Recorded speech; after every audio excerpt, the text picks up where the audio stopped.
Республика Ирынчында шада вдай авт пациент шада спорт дуэз шахи забахканын амбулаторитым. Юмина шада фараштмыз валдай барнуны кашынс коронавирус инфекции вавыртыхы шармагондым бырдыр азыртаны нирсинат қақынын министрі хаштараштагмы хаштана годжисаты тамерлан. Шардаривак закотта сагатырыштуны шарглауычы хаштараштагмы хаштканак Сергей Меняйлы. Сырчыта ирташты тарахтар кайдаттын сума гашка ниждар фылдар адымы рабырыгвайы.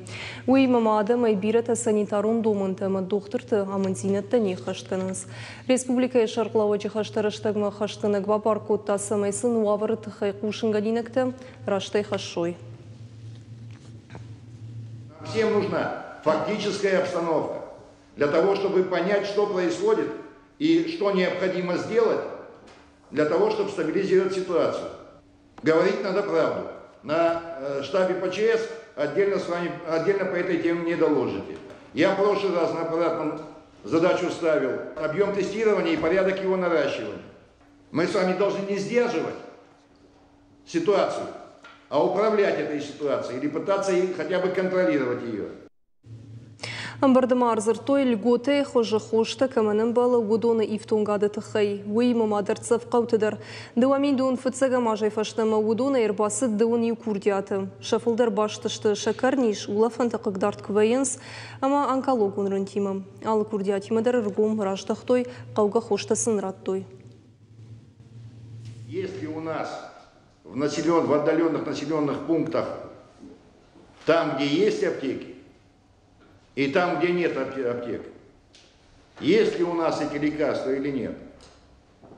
И как их люди получают? Секунду. Как их люди получают?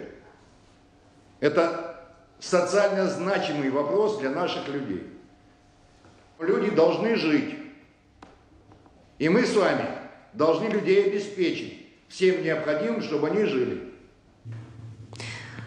Нахашмара шайта балаштар сағнын құттак Сергей Меняйлы күдбафи пайтафты майкарон шканын қауы высы күшінма абарнун саштай кашынын қуамышы құды жағой специалисты дендрологты. Ахамдалавалы күштітен олдайдыр бұнат қуамы мауа. Патсахады бірнымы историю шанимы каманиш высы ратты. Уважаемые коллеги, прекратите варварскую обрезку деревьев. И вообще вырубку деревьев. Вот я поехал позавчера, посмотрел,